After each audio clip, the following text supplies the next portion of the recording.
지난주에 말씀드렸듯이 시편 120편부터 시편 134편까지 15개의 시편이 있는데 이것은 성전에 올라가는 노래들입니다. 성전에 올라갈 때 하나님께 불렀던 찬양시가 되겠습니다. 오늘 본문 시편 125편도 성전에 올라가는 노래다. 시편 125편 표제어에 기록되어 있습니다. 이 시편 125편의 저자가 누구인지 그리고 그 배경은 무엇인지 성경에 정확하게 명시적으로 우리에게 알려주고 있지는 않습니다. 많은 신학자들은 이 시가 이스라엘 백성들이 바벨론 포로에서 귀환한 다음에 성전을 건축할 때 사마리아 사람들이 성전을 짓지 못하도록 방해했는데 이러한 역사적 배경을 두고 지은 시가 아닌가 많은 신학자들이 추정을 하고 있습니다.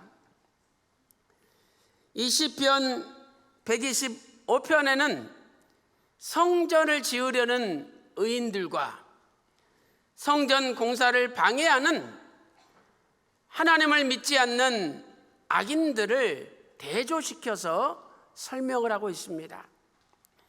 시편 125편 3절 말씀을 보세요. 125편 3절에 악인의 권세가 의인의 업에 미치지 못하리니 이는 의인으로 죄악에 손을 대지 못하게 함이로다. 죄악에 손을 대지 않게 함이로다. 이렇게 말씀을 하고 있습니다. 여기 의인이 나옵니다. 그리고 또 악인이 나오죠. 이 악인에 대해서 시편 125편 5절은 자기의 굽은 길로 치우치는 자다, 죄악을 짓는 자다, 이렇게 비유적으로 말씀하고 있습니다.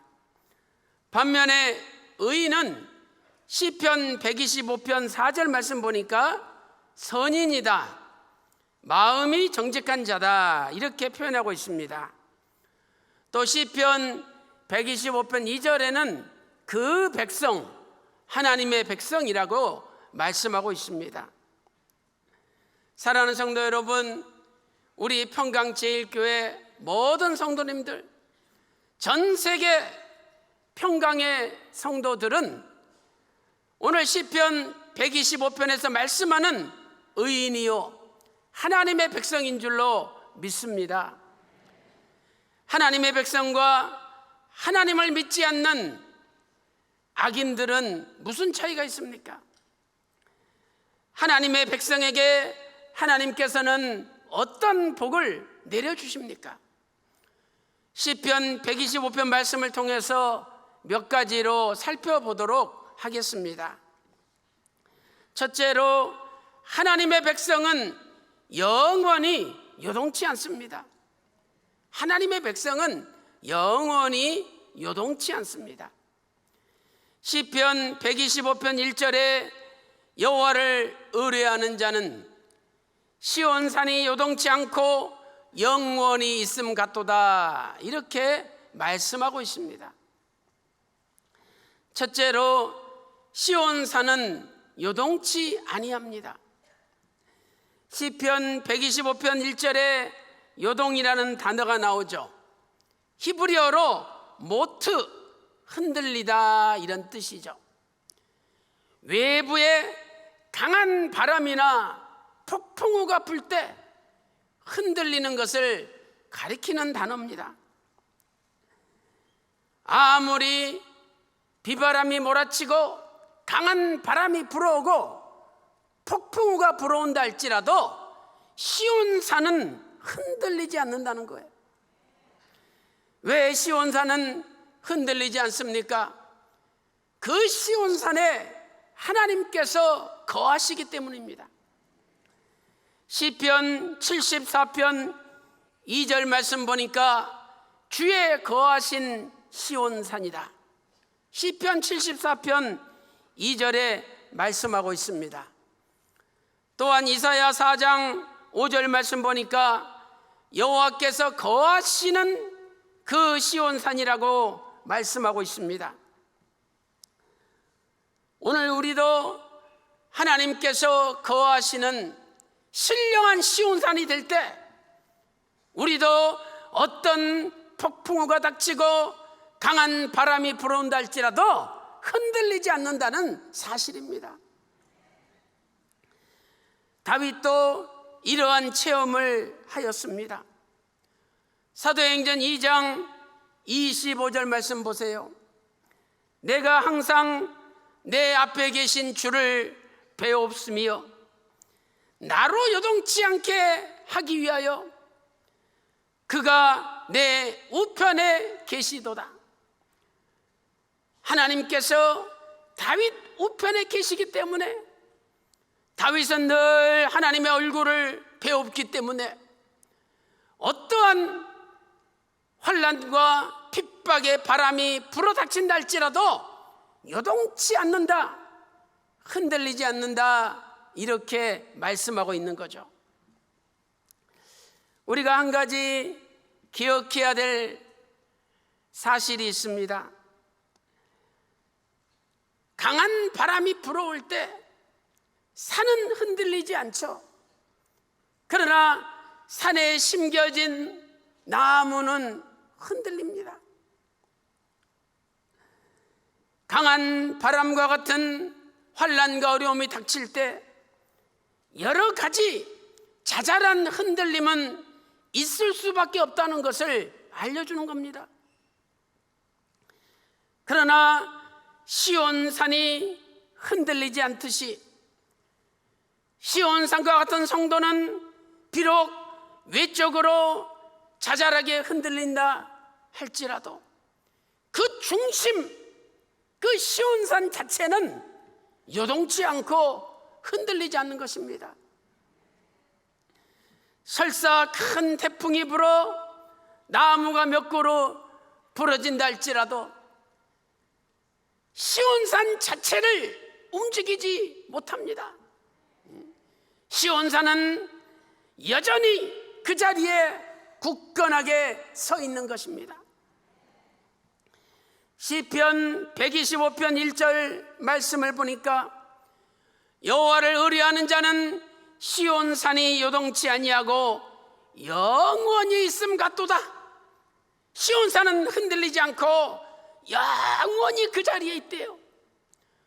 오늘 우리도 시온산과 같은 신령한 성도가 된다면 가정에, 직장의 사업에 어떤 강한 바람과 환난이 닥친다 할지라도 우리는 그 자리에서 흔들리지 않고 영원히 견고하게 있을 줄로 믿습니다.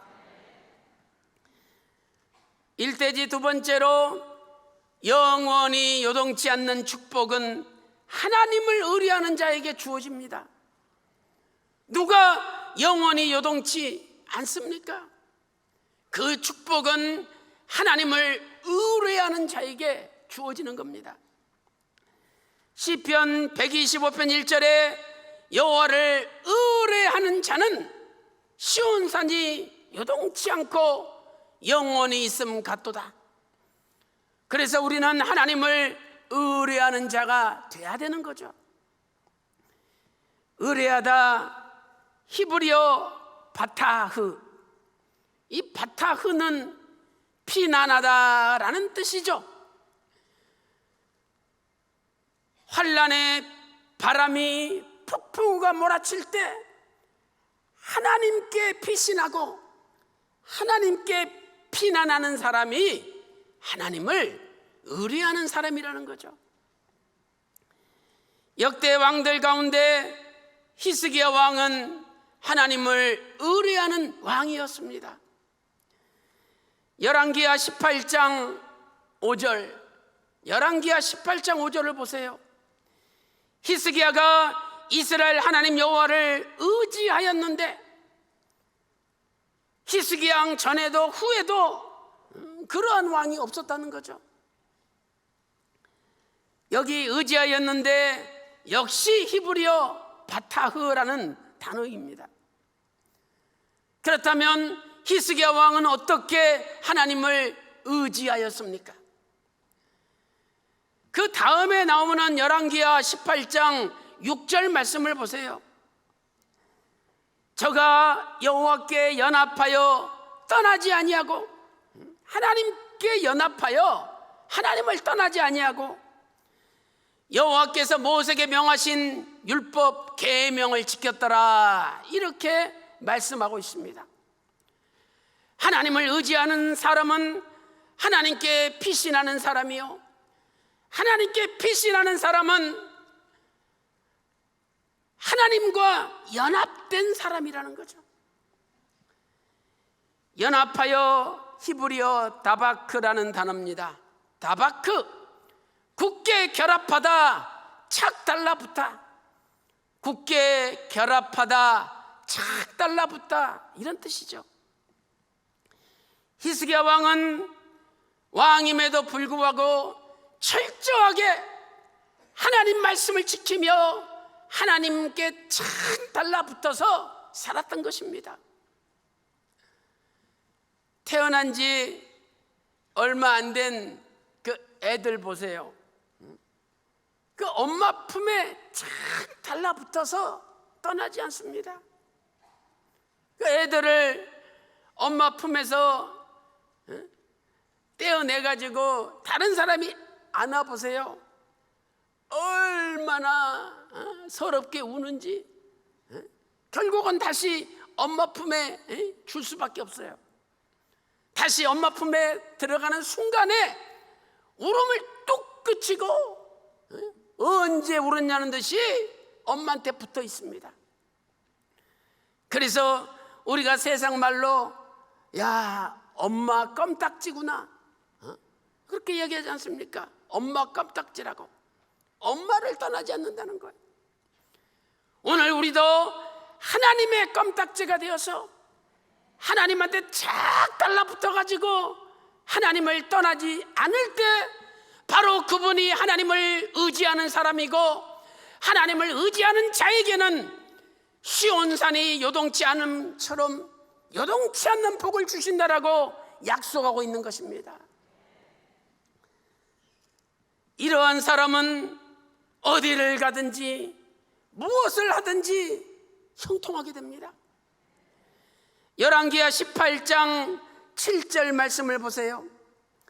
여호와께서 저와 함께 하심에 저가 어디로 가든지 형통하였더라. 히스기야 왕이 어디로 가든지 형통하였더라. 열왕기하 18장 7절에 말씀하고 있습니다. 사랑하는 성도 여러분, 아무리 거대한 폭풍우가 몰아치고 강한 환란의 바람이 불어온다 할지라도 하나님을 의뢰하고 하나님한테 착 달라붙어서 하나님만 붙잡는 백성은 절대 요동치 않고 영원히 승리하게 되는 것입니다.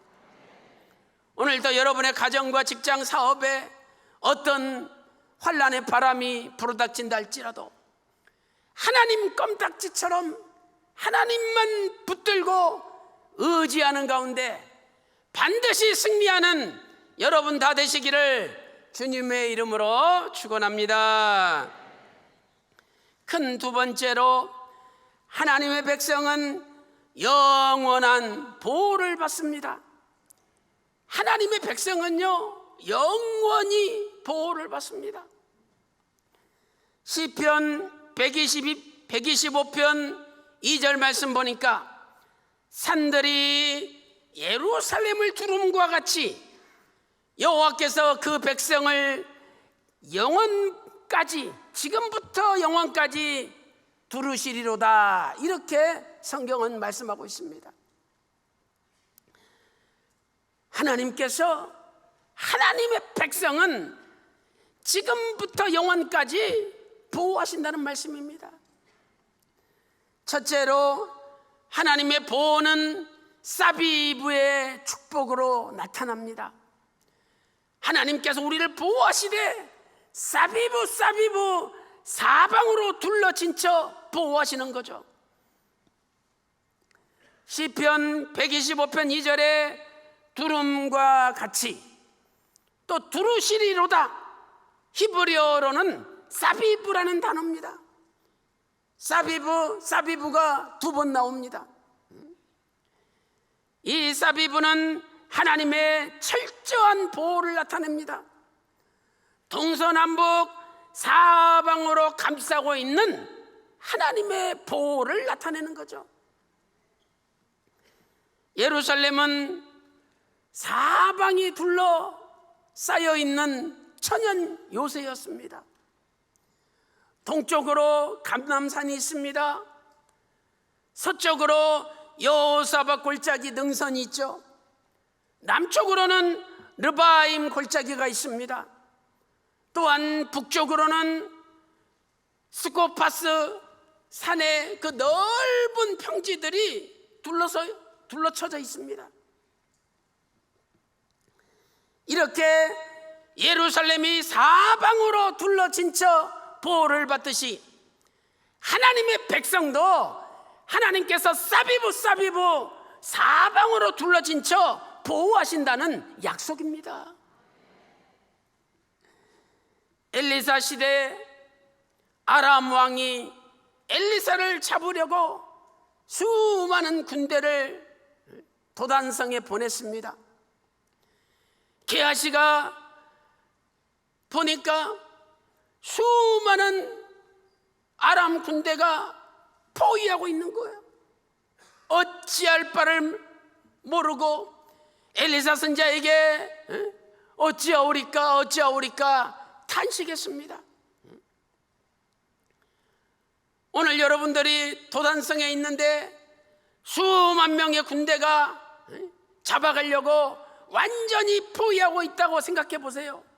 얼마나 두렵겠습니까?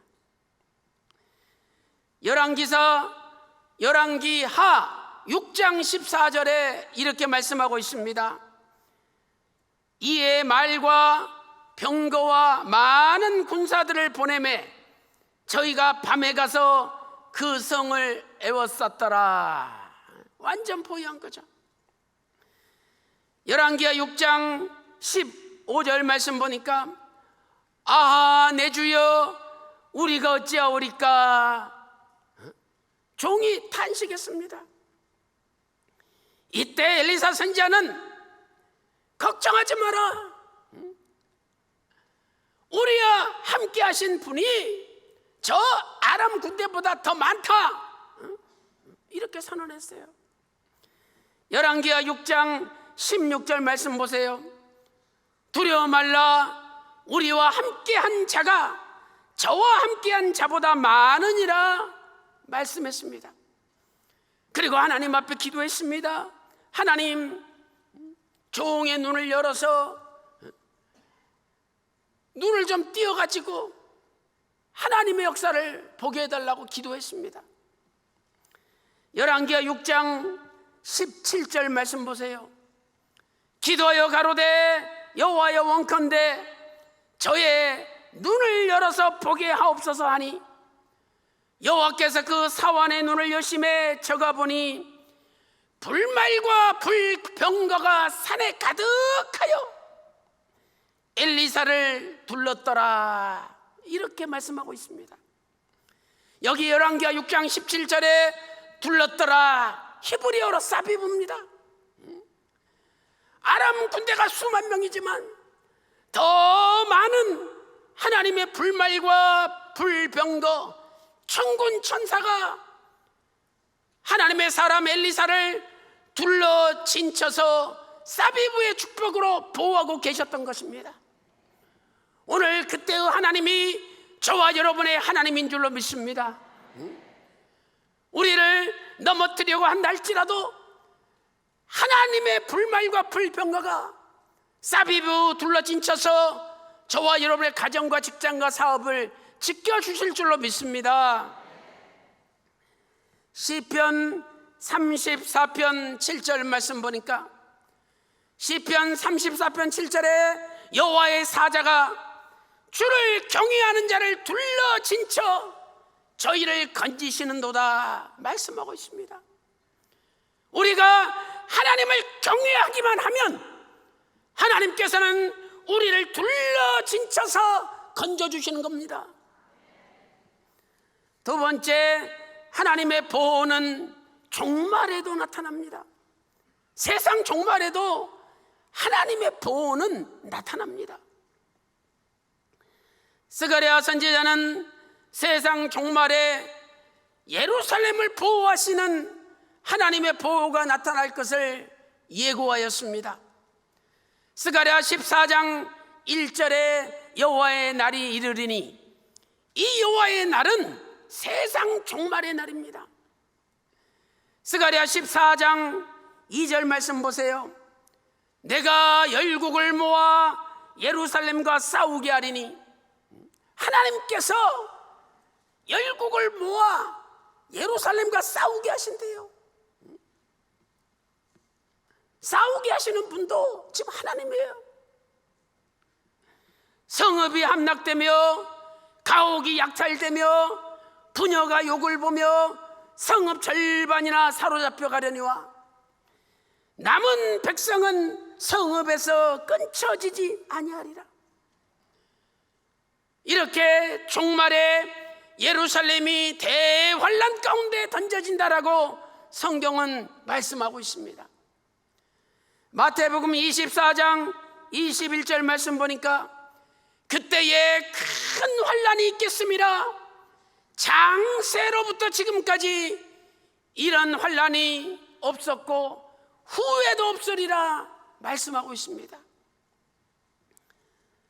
하나님께서 열국을 모아 예루살렘과 싸우게 하시는데 얼마나 큰 환란인지 모릅니다. 그러나 하나님께서 그 환란 가운데만 버려두는 것이 아니라 하나님께서 대신 열국과 싸워주심으로 예루살렘을 지켜주시고 보호해 주신다는 겁니다. 시편 스가랴서 14장 3절 말씀 보세요. 스가랴 14장 3절에 그때에 열국이 예루살렘과 싸울 그때에 여호와께서 나가사 그 열국을 치시되 이왕 전쟁 날에 싸운 것 같이 하시리라. 스가랴 14장 3절은 히브리어 와우 계속법 용법입니다. 와우 계속법. 이것은 동시적으로 일어나는 사건이죠. 열국이 예루살렘을 치러 와서 예루살렘이 큰 환난을 당할 그때에 바로 하나님께서 열국과 직접 싸우셔서 예루살렘을 보호해 주시고 열국을 물리쳐 주신다는 약속의 말씀입니다. 신비한 하나님의 섭리 아닙니까? 열국을 모아 예루살렘과 싸우게 하신 분도 하나님이시고 그 열국을 직접 싸워 물리치시는 분도 하나님이라고 성경은 말씀하고 있습니다. 세 번째, 하나님의 보호는 홍해가 갈라질 때도 나타났습니다. 홍해가 갈라질 때 하나님의 보호가 나타났잖아요. 스가랴 14장 3절 말씀 보니까 이왕 전쟁 날에 싸운 것 같이 하시리라. 이왕 전쟁 날이 언제입니까? 이것은 이스라엘 백성들이 홍해를 건널 때의 사건을 말씀하는 겁니다. 이스라엘 백성들이 마라 그 전에, 홍해 건너기 그 전에 믹돌 앞이라는 곳에 도착했죠. 믹돌 앞에. 그런데 웬걸 뒤에서 애국 군대가 쳐들어옵니다. 앞에는 홍해 바다가 넘실거립니다. 남쪽에는 높은 산이 있어서 갈 수도 없습니다. 완전히 이스라엘 백성들이 도관에 든 쥐꼬리 되어서 다 죽게 생겼습니다. 오죽했어야 차라리 애굽에 있었으면 좋았을 뻔했는데 왜 우리를 괜히 탈출시켜가지고 이렇게 죽게 만드느냐, 모세를 원망할 지경입니다. 그때 모세가 출애굽기 14장 14절에서 여호와께서 너희를 위하여 싸우시리라, 너희는 가만히 있을지어다, 이렇게 외쳤지 않습니까? 그리고 홍해가 갈라지면서 마른 땅이 나오고 이스라엘 백성들은 홍해를 무사히 건넜습니다. 그러나 이스라엘 백성들을 추격하던 애굽 군대는 이 마차의 바퀴가 벗겨졌어요. 하나님이 핀을 다 뽑으셔가지고. 그래서 앞으로 가지도 못하고 뒤로 도망가지도 못하고 홍해 속에 갇혀가지고 이 물이 합쳐지는 바람에 전체 애굽 군대가 물속에 완전히 전멸을 당했습니다. 그 말씀이 출애굽기 14장 28절에 기록되어 있습니다. 출애굽기 14장 28절 말씀 보세요. 물이 다시 흘러 병거들과 기병들을 덮으되 그들의 뒤를 쫓아 바다에 들어간 바로의 군대를 다 덮고 하나도 남기지 아니하였더라. 한 명도 살지 못하고 완전히 애국 군대가 진멸되었습니다. 이러한 역사는 전적으로 하나님께서 대신 싸워주셨기 때문이죠. 출애굽기 14장 25절 하반절에도 여호와가 그들을 위하여 싸워 애굽 사람을 치시는도다. 하나님께서 이스라엘 백성들을 위하여 싸워주신다라고 고백하고 있지 않습니까? 사랑하는 성도 여러분, 과거에 홍해가 갈라질 때 이스라엘 백성들을 보호하신 하나님께서 정말에도 열국이 예루살렘을 공격할 때 하나님께서 직접 싸워주심으로 보호해 주신다는 거예요. 천년왕국 후에 무슨 일이 있습니까? 사단 마귀가 곡과 마곡을 모아가지고 성도들의 지인과 사랑하는 성을 둘러 다 죽이려고 합니다. 그때 하늘에서 불이 내려와서 곡과 마곡을 완전히 진멸시킨다고 요한계시록 20장 9절에 말씀하고 있습니다. 이렇게 출애굽 때 보호해 주신 하나님께서 세상 종말에도 예루살렘을 보호해 주시는 것입니다. 오늘 우리 평강 제1교회 전 세계 예수 그리스도의 몸된 교회는 신령한 예루살렘입니다. 하나님께서 반드시 사비부 둘러진 쳐 보호해 주시고 대신 싸워 주심으로 승리할 줄로 믿습니다. 결론적으로 하나님의 백성에게는 영원한 평강이 있습니다. 하나님의 백성에게는 영원한 평강이 있어요. 시편 125편 5절 말씀을 보세요. 125편 5절에 자기의 굽은 길로 치우치는 자를 여호와께서 죄악을 짓는 자와 함께 다니게 하시리라. 끼리끼리 모인다고. 자기의 굽은 길로 치우치는 자는 죄악을 짓는 자와 함께 다니게 하나님이 하신대요. 그러나 이스라엘에게는 평강이 있을지어다. 그래서 우리는 하나님의 이스라엘이 되어서 참 평강의 영원한 평강의 복을 받아야 됩니다. 그렇다면 어떤 사람이 참 이스라엘입니까? 첫째로 참 이스라엘은 자기의 굽은 길로 치우치지 않는 자입니다. 자기의 굽은 길로 치우치지 않는 자죠. 시편 125편 5절에 자기의 굽은 길로 치우치는 자, 이 사람과 이스라엘을 대조시키고 있습니다. 우리가 하나님의 참 이스라엘이라면 자기의 굽은 길로 치우쳐서는 안 된다는 거예요.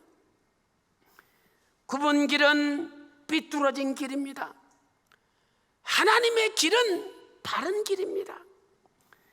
인간의 생각과 마음에서 나온 길은 삐뚤어진 길입니다. 그래서 자기의 굽은 길이라고 말씀하고 있지 않습니까? 사람들은 가끔씩 야, 너는 왜 이렇게 마음이 삐딱하냐? 말할 때가 있습니다. 우리가 하나님의 바른 길을 가면 삐딱하지 않습니다. 그러나 인간의 생각과 마음에서 나온 길을 걸어가면 삐뚤어진 길을 가게 돼 있죠. 시몬은 하나님의 바른 길을 깨닫지 못했습니다. 그래서 돈을 주고 성령의 권능을 살려고 했습니다. 이때 베드로는 사도행전 8장 21절에 이렇게 선포했습니다.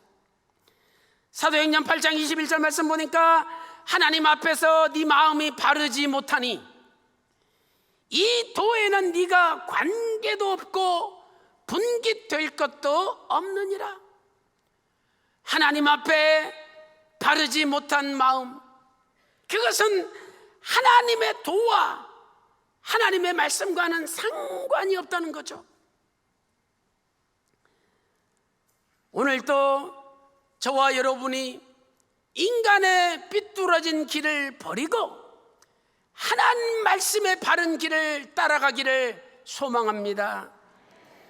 두 번째로 참 이스라엘은 하나님께 매달려 간절히 기도하는 자입니다.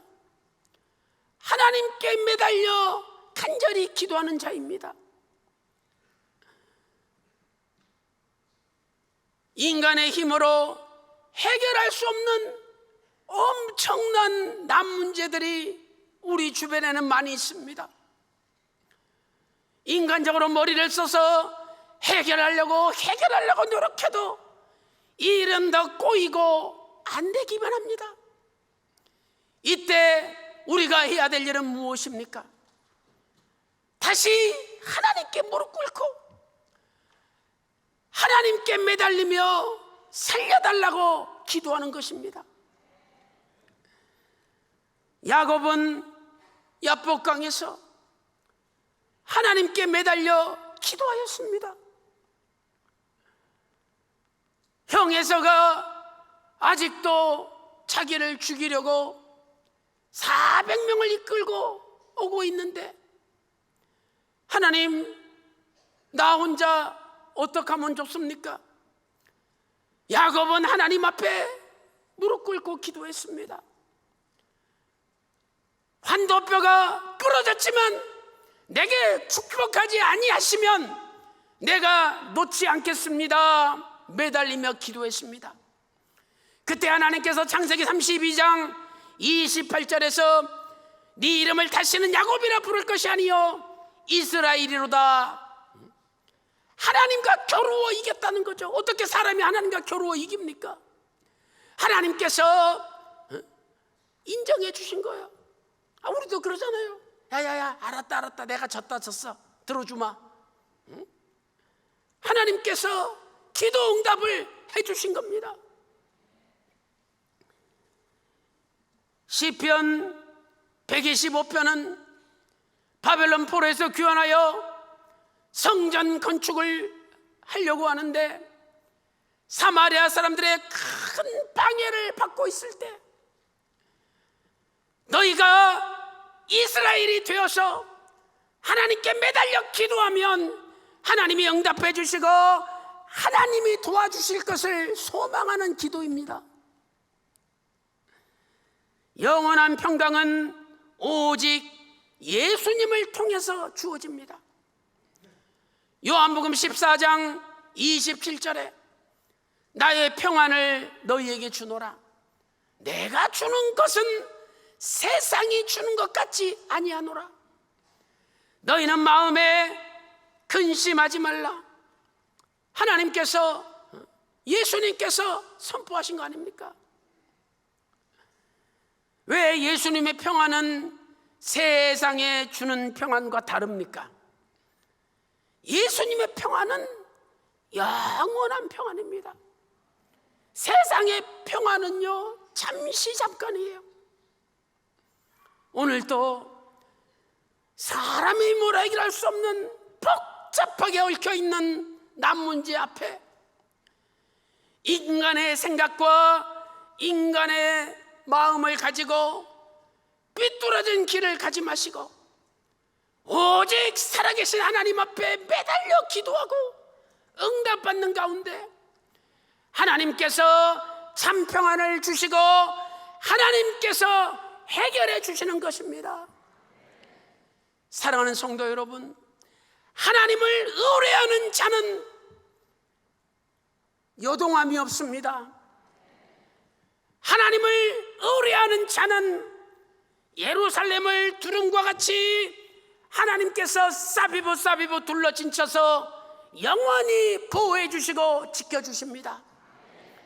그러므로 남은 생에 신령한 하나님의 껌딱지, 하나님께만 붙어있는 저와 여러분이 되셔서 하나님께서 열국과 싸우게 하셨지만 하나님께서 그 열국을 대신 물리쳐 주신 것처럼 하나님께서 저와 여러분의 가정과 직장과 사업, 교회의 모든 어려운 난 문제를 다 해결시켜 주시기를 주님의 이름으로 축원합니다.